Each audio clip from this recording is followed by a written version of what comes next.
ஸ்ரீ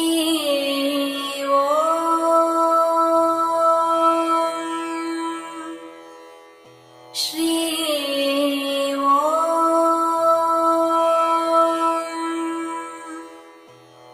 ஸ்ரீ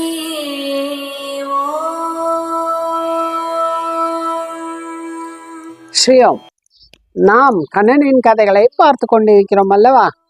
இன்றொரு முக்கியமான ஒரு இறைவன் நம்மை சோதிக்கிறான் என்பதையும் நாம் தெரிந்து கொள்ள வேண்டும் அல்லவா?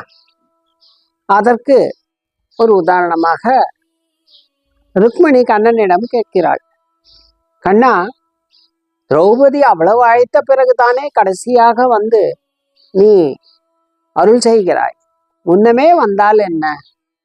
எதற்கு இந்த சோதனை என்கிறான். கண்ணன் புன்னகைக்கிறான். அது சரி, பக்தர்களை சோதித்து அவர்கள் எப்படி உள்ளவர்கள் என்று எல்லாம் ஆராய்ந்தா நீ பக்தர்களை ஏற்றுக்கொள்ள வேண்டும் என்று கேட்கிறாள். கண்ணன் மீண்டும் புன்னகைக்கிறான். அப்படியெல்லாம் ஒன்றும் இல்லை. இருப்பினும் சோதிக்கத்தானே வேண்டும். நாம் அன்றாடம் நமக்குரியவைகளை நாம் சோதிக்கிறோம் அல்லவா?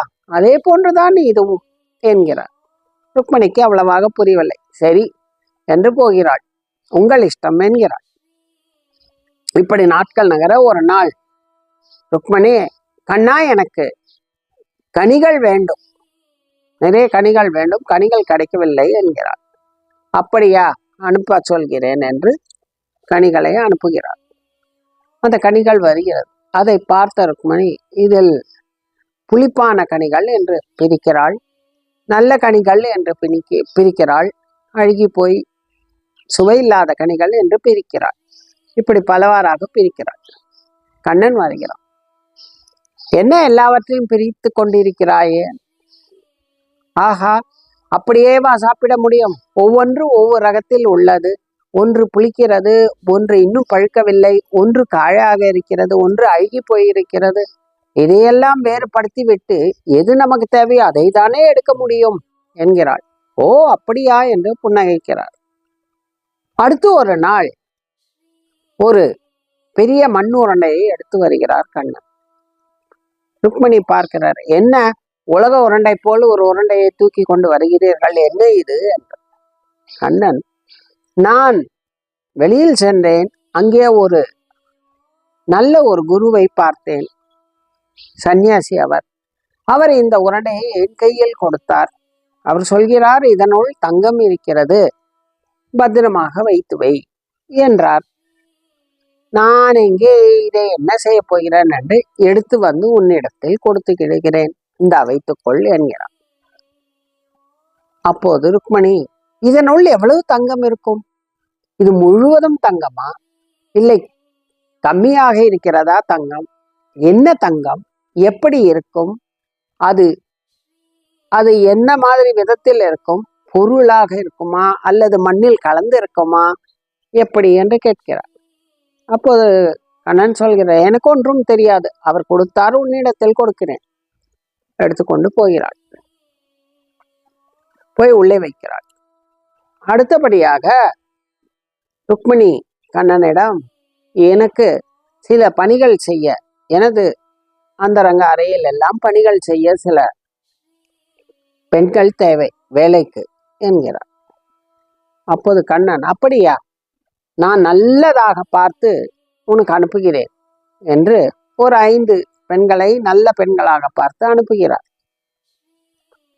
இந்த பெண்களையும் அழைத்து, ருக்மணி, நீ என்ன செய்வாய், எப்படி செய்வாய் என்று எல்லா கேள்விகளையும் கேட்டுவிட்டு 2 பெண்மணிகளை தேர்வு செய்கிறார்.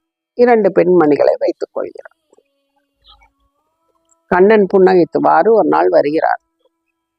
ருக்மிணி, கனிகள் கொடுத்தேனே, அதை எதற்கு பிரித்தாய் என்று கேட்கிறார். கண்ணா, அன்றே சொல்லிவிட்டேனே, இவை கனிகள் எல்லாம் நல்லவை இல்லை, நல்லவை நாம் உண்பதற்காக எடுத்தேன் என்று. அப்படித்தானே எடுத்தேன். ஓ, அப்படியா? ஆனால் நான் தின்னும் கனிக்கே நாம் அதை பரீட்சித்து பார்த்து எது நல்லது என்று எடுக்கிறோம் அல்லவா என்று கேட்கிறார். ருக்மணி, ஆமாம், அதுதானேம்மா. நமக்கு வேண்டிய பொருளை நாம் அதை பரிசோதித்து நல்லதா கெட்டதா என்று பார்த்துதானே எடுக்கிறோம். அப்படித்தானே பக்தர்களை நான் சோதிக்கிறேன் என்கிறார். அடுத்தபடியாக, நான் அந்த உருண்டை கொடுத்தேனே, என்ன செய்தாய்? என்னதான் இருக்கிறது அதனுள் உண்மையான தங்கம் இருக்கிறதா இல்லையா? உடைத்து பார்த்தேன், இதோ இவ்வளவு தங்கம் இருந்தது என்று காட்டுகிறார். அப்படி பார்க்க வேண்டிய அவசியம் என்ன? ஒரு சந்நியாசி கொடுத்தார், என்னிடத்தில் கொடுத்தார், அதை உன்னிடத்தில் கொடுத்தேன், இதில் இருக்கிறது என்றார். இருந்தால் நமக்கு என்ன, இல்லை என்றால் நமக்கு என்ன? அவர் கொடுத்தார், அதை பத்திரமாக வைத்துக் கொள்ள வேண்டியது தானே. அதை எதற்காக உடைத்தாய்? உண்மையில் தங்கம் இருக்கிறதா இல்லையா என்று பார்க்க வேண்டும். உண்மை தெரிந்து கொள்ள வேண்டும் என்றால் அதை உடைத்து பார்க்க வேண்டும். சரிதானே? ஆமாம், அதை தானே நாமும் செய்கிறேன்.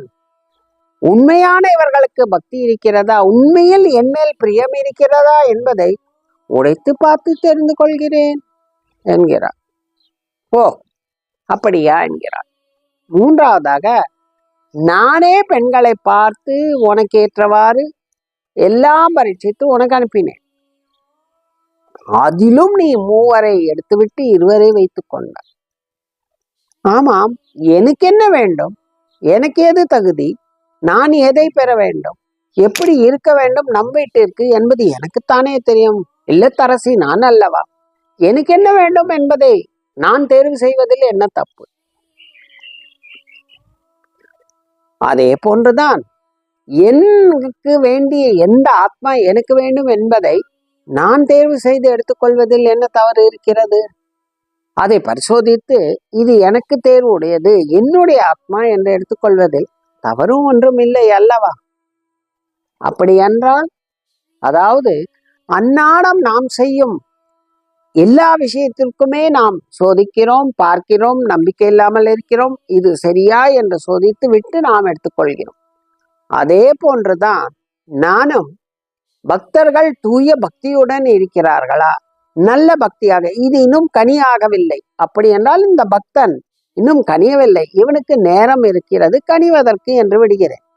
ஒரு சந்நியாசி, அதாவது இந்த ஆத்மா புனிதம் அடைய வேண்டும், நம் மீது நம்பிக்கை ஸ்திரமாக இருக்க வேண்டும், என் மீது அவனுக்கு நம்பிக்கை ஸ்திரமாக இருக்கிறதா என்பதை பார்க்கிறேன்.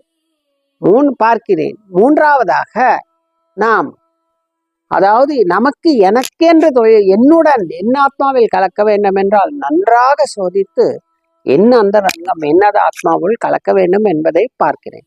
இதுதானே இதில் நாம் அறிந்து கொள்ளும் தாத்பரியம் என்ன? நாம் அன்றாட வாழ்க்கை, பொருட்கள் உள்ள வாழ்க்கையிலேயே நிறைய சோதிக்கிறோம். அப்படி இருக்கும் நாமே சோதிக்கும் போது நம்மை படைத்த இறைவன் நம்மை ஏன் சோதிக்க கூடாது? நம் தூய்மையை அவன் சோதித்து பார்க்கிறான். பார்க்கட்டுமே. நான் தூய்மையாக இருந்து அவனை சரணடைந்து விட்டால் நமக்கு எல்லாம் கிட்டும் என்பதுதானே நிஜம். நிச்சயம் அவன் நம்மை ஏற்றுக்கொள்ளத்தானே போகிறான். எல்லோரையும் ஏற்றுக்கொள்பவன் தான் அந்த கண்ணன். நம்மை எல்லாம் ஏற்றுக்கொள்வான். ஸ்ரீ